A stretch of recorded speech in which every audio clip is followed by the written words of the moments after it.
10th class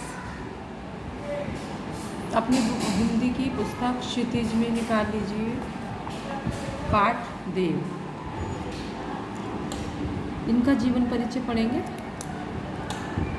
रीतिकालीन काव्य परंपरा में विशिष्ट स्थान रखने वाले कवि देव का जन्म विक्रम संवत 1730 विगत को हुआ था।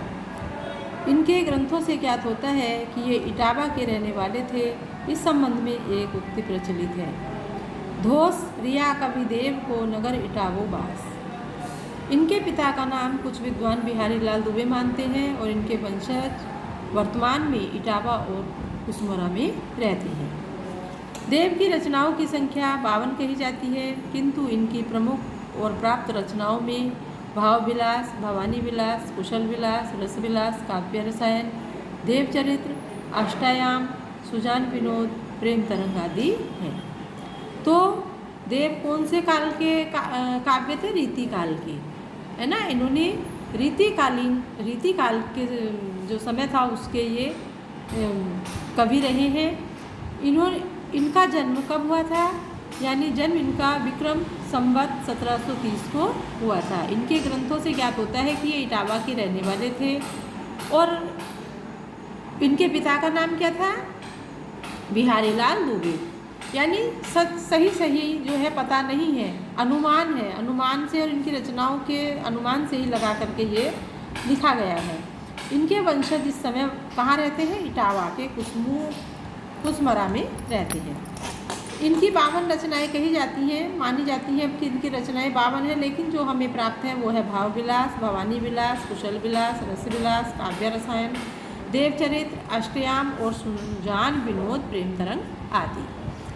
देव ने भी केशव की भांति कवि और आचार्य कर्म का निर्वाह किया था।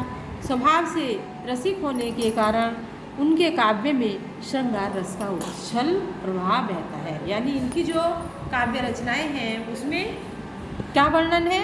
श्रृंगार रस का वर्णन है। यह श्रृंगारिता छिछली नहीं, अपितु उसमें विशेष गंभीरता विद्यमान है। छिछली यानी कि ऐसे ही नहीं है कि उन्होंने देख करके वो करके लिख दिया, लेकिन उसमें गंभीरता है ना। वे वैसे तो रसवादी आचार्य थे, परंतु अलंकारों के स्वाभाविक प्रयोग के प्रति उनका आग्रह था।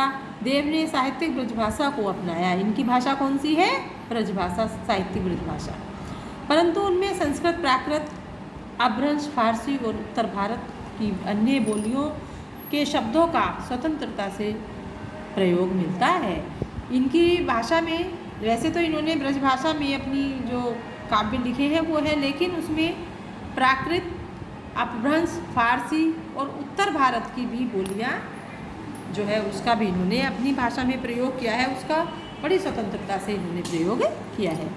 इस प्रकार कवि देव काव्य सृष्टि और आचार्य दृष्टि के कारण ऐसे महाकवि हैं जिन्होंने तत्कालीन सामाजिक और साहित्यिक परिस्थितियों में हिंदी साहित्य को अमूल्य ग्रंथ रत्न प्रदान किए हैं।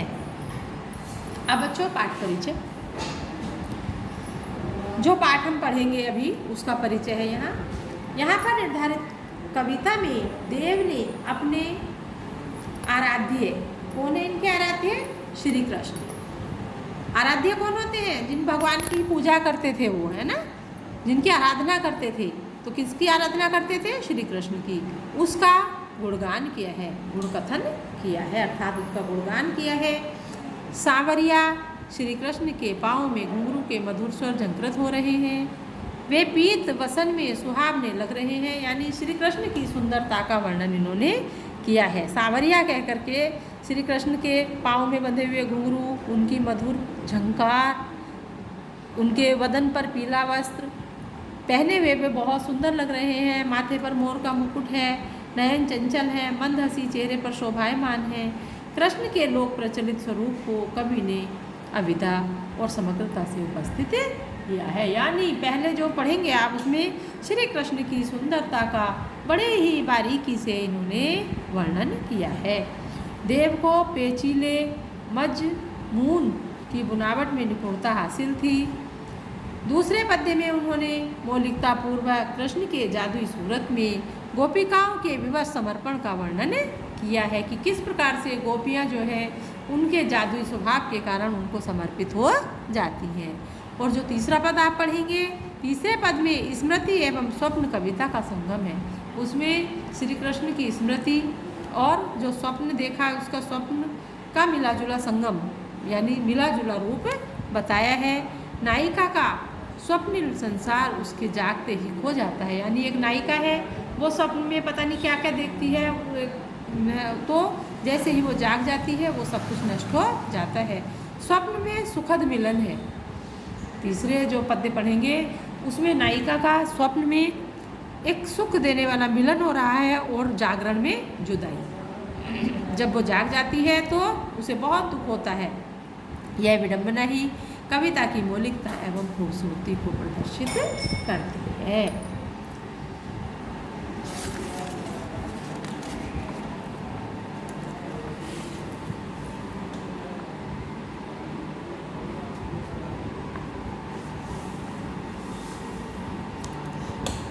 देव पायनि नूपुर मंजु बजे कटिकिंकणी में धुनि की मधुराई, सांवरे अंग लसे पटपित ये हुल से बनमाल सुहाई, माथे किरीट बड़े द्रग चंचल मंद हसी मुख चंद जुनाई, जय जग मंदिर दीपक सुंदर ओ ब्रज दुल्हे देव सहाई। इसमें क्या कहते हैं कवि देव, क्या कहते हैं, पायनि नूपुर मंजु बजे, यानी कि उनके पैरों में, पायनि माने पैरों में, नूपुर माने घुंघरुओं की मधुर आवाज़ बज रही है।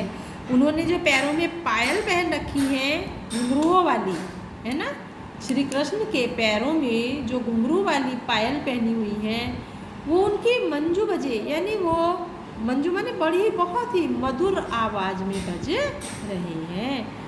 कटि किंकणी में धुनि की मधुराई, और जो कमर में किंकणी, किंकणी यानी करधनी, कमर में पहनने का जो आभूषण है उसको कहते हैं करधनी। किंग तो कटी माने कमर भाग में जो उन्होंने आभूषण पहन रखा है अर्थात करधनी पहनी हुई है, उसकी जो मधुर जो ध्वनि हो रही है वह बड़ी ही बहुत ही मधुर लग रही है।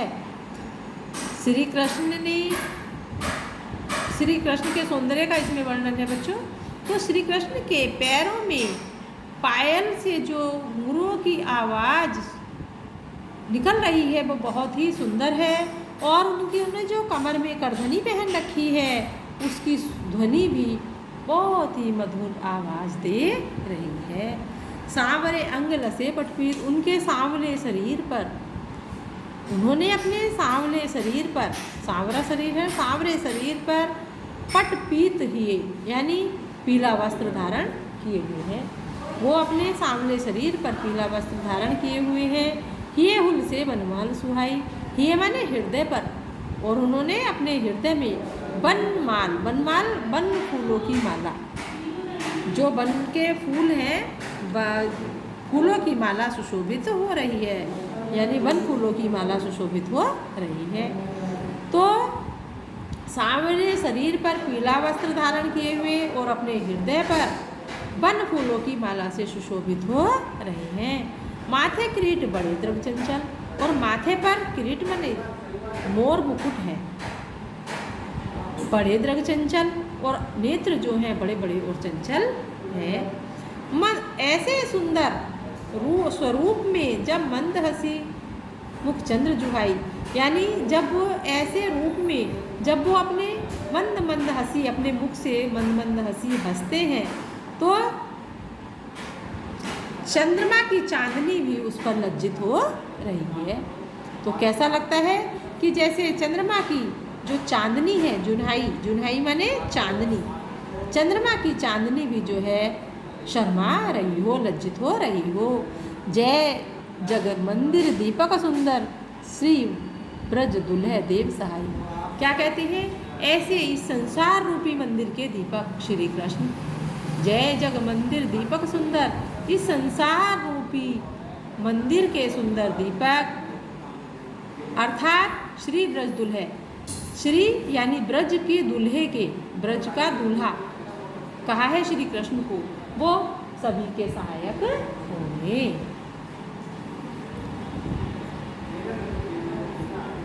इसमें श्री कृष्ण की सुंदरता का वर्णन किया गया है, ब्रज भाषा का प्रयोग हुआ है और भाषा बड़ी ही सरल और सटीक है ना।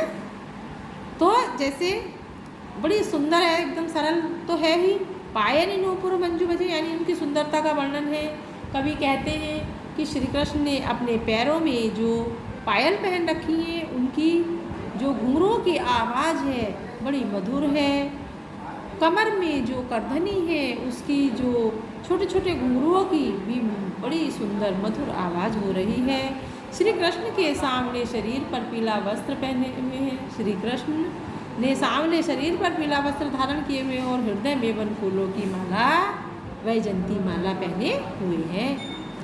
माथे किरीट बड़े दृढ़ चंचल, किरीट माने मुकुट, माथे पर मोर मुकुट है और नेत्र बड़े बड़े और चंचल हैं। जब इतनी सुंदर स्वरूप में वो अपनी मंद मंद हंसी हंसते हैं, अपने मुख से मंद मंद मुस्काते हैं, तो चंद्रमा की चांदनी भी उस पर लज्जित हो रही है।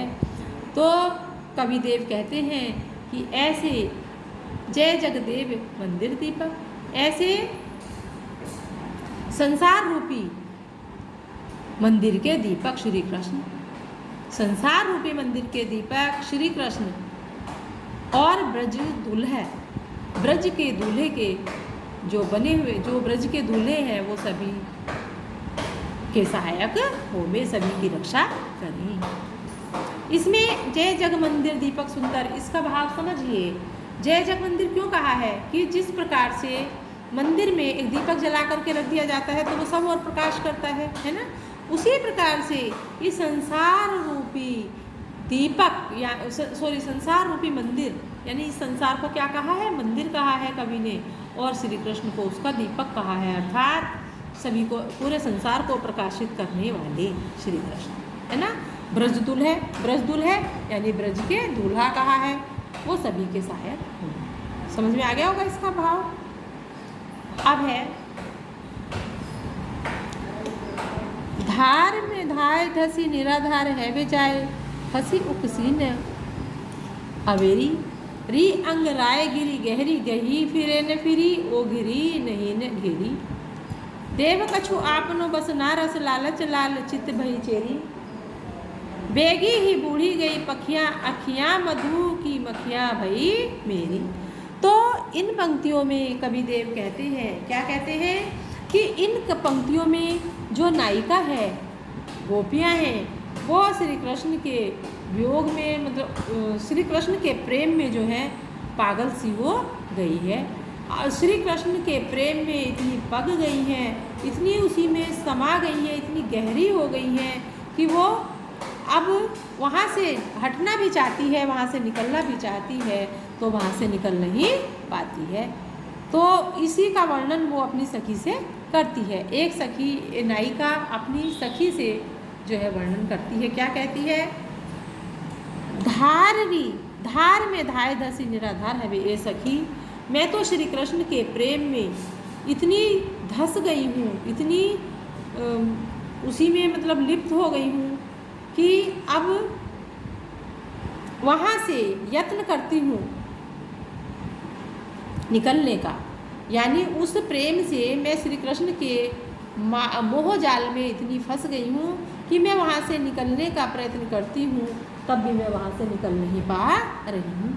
यानी वहाँ से उकसी ने अवेरी, मैं वहाँ से निकलना चाहती हूँ, मैं निकल नहीं पा रही हूँ, चाह करके भी यानी अब उसको नहीं छोड़ पा रही हूँ। री अंग राय गिरी गहरी गही, फेरे फिरी ओ गिरी नहीं घेरी। अब री अंग राय यानी कि अब मैं उसमें इतनी धस गई हूँ। अंगराय, हाँ, यानी कि अब जो है क्या कहती है गोपी कि मैं श्री कृष्ण के प्रेम में इतनी धस गई हूँ कि इतनी गहरी हो गई हूँ, गिरी गहरी यानी कि इतनी गहरी गिर गई हूँ कि फेरे फिरी ओ घेरे, मेरे नेत्र जो हैं, अपने नेत्रों के लिए कहा है कि मेरे नेत्र जो हैं श्री कृष्ण के प्रेम में इतने गहरे हो गए हैं कि मैं वहाँ से फेरना चाहती हूँ, है ना, लेकिन नहीं फेर पा रही हूँ, अपने नेत्रों को जो है वहाँ से नहीं निकाल पा रही हूँ। देव कछु आपना बस नारस लालच लाल चितई भई चेरी, कवि देव कहते हैं कि गोपी जो है किससे कहती है, अपनी सखी से कहती है कि मुझ पर अब अपना मेरा कोई वश नहीं रहा है, मेरा मन जो है मेरे वश में नहीं रहा है। लालच लाल चितई भई चेरी, और मेरी जो चित्त है वो श्री कृष्ण के प्रेम में ही धंसता जा रहा है। बेगी ही बूढ़ी गई पखियाँ अखियाँ मधुमक्खियाँ वही मेरी, बेगी ही बूढ़ी गई पखियाँ, यानी कि अब क्या है, मैं जो हूँ श्री कृष्ण के प्रेम में इतनी डूब गई हूँ कि वहाँ से हट नहीं सकती हूँ, और मेरी अखियाँ क्या है, मधुमक्खी के समान हो गई हैं। यानी मेरी जो अखियाँ हैं वो श्री कृष्ण के प्रेम में बूढ़ी हो गई हैं, और मेरी आँखें क्या है, मधु की मक्खियाँ भाई मेरी आँखियाँ जो है मधुमक्खी बन गई हैं। यानी कि जिस प्रकार से मधुमक्खी क्या है, अपने छत्ते को नहीं छोड़ती है, उसी प्रकार से श्री कृष्ण के प्रेम में भी जो है गोपियाँ वैसे ही हो गई हैं। क्या कहती हैं, तो इसमें समझ में आया आपको? यानी श्री कृष्ण के प्रेम रस में डूबी हुई जो सखी है, जो नायिका है, वो अपनी सखी से अपनी मनोदशा का वर्णन इसमें कर रही है ना। तो वो कह रही है अपनी सखी से कि हे सखी, मैंने तो बिना सोचे समझे ही जो है मैं श्री कृष्ण के प्रेम में फंस गई हूँ। बिना सोचे समझे अर्थात जल्दबाजी में मैं श्री कृष्ण के प्रेम में ही फंस गई हूँ, और अब वहाँ से मैं हटना चाहती हूँ तो हट नहीं पा रही हूँ। आगे देखिए, झहर झहर झीनी बूंद है परती मानो, गहरी गहरी गटा घेरी है गगन में, आनी कहो श्याम मोसो चलो झूली वेखो, आज फूली ने समानी भई ऐसी हो मगन में, चाहती उठाई हुई उड़ी गई सोनी गोड़ी नींद, सोए गए भाग मेरे जागी व जगन में, आँखें खोली देखे तो घन है न घनश्याम, वे ही छाई बूंद मेरे आंसू है वे गगन में। क्या कहती हैं गोपियाँ, यानी इसमें भी नायक और नायिका का, इसमें भी नायिका जो विरह से युक्त है, यानी श्री कृष्ण एक विरहिणी नायिका का वर्णन है। यानी क्या कहती है वो, अपनी सखी से कह रही है, झहरी झहरी झैनी बूंद है परती मानो, ए सखी, यानी श्री कृष्ण के वियोग में जो गोपी है वो दुखी है और वो सोई हुई है, तो वो स्वप्न में, इसमें स्वप्न का वर्णन है बच्चों, कि सोई हुई है तो सोते सोते उसको क्या है, स्वप्न आता है।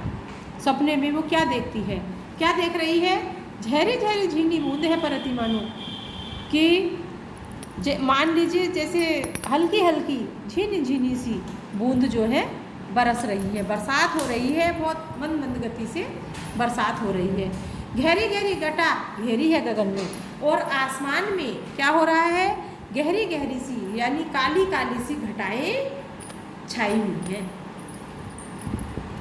आसमान में काली काली सी घटाएं छाई हुई हैं, गगन माने आसमान। आनी कहिए को श्याम मोसो चलो झूलिए को, आज ऐसे सुंदर मौसम में श्री कृष्ण आते हैं, और सखी क्या कह रही है कि मुझसे झूला झूलने के लिए, बाग में चलने के लिए कहते हैं। तो ऐसे सुंदर मौसम में श्री कृष्ण आए और मोसो चली झूलियों को, और आज मुझसे झूला झूलने के लिए बाग में जाने के लिए कहा। फूली ने समानी भई ऐसी हो मगन में, श्री कृष्ण का इस प्रकार से सुन करके, उनके मुख से इस प्रकार की बातें सुन करके जो नायिका है वो फूली नहीं समाती, अर्थात बहुत अधिक प्रसन्न हुई। भई ऐसी हो मगन में, यानी कि बहुत अधिक मगन हुई, बहुत अधिक आनंदित हुई, और जो है प्रसन्न हुई। चाहती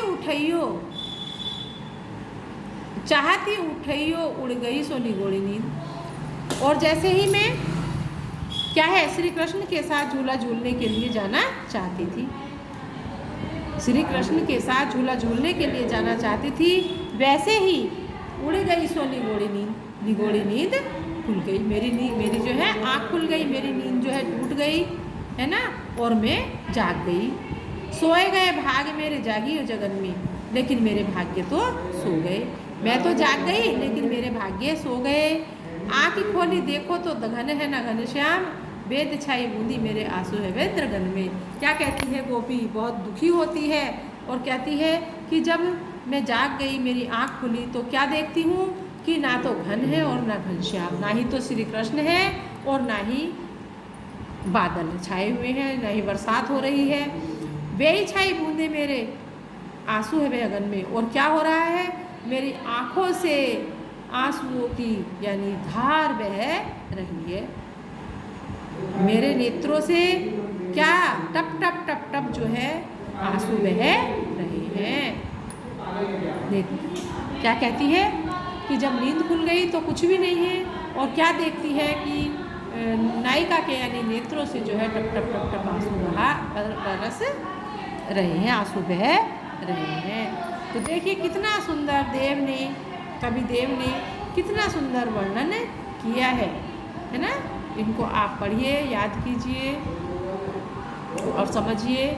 और एक दिन आपका सोमवार को 10th क्लास का आने का होता है, उस दिन आकर के नहीं समझ में आ रहा है तो कुछ जो भी पूछ लीजिए, आपको मौका दिया जा रहा है आने का भी यहाँ। और इसके क्वेश्चन आंसर अपनी कॉपी में करते रहिएगा, और जिस दिन आए वो लेते आना, उसको चेक करते हैं। धन्यवाद।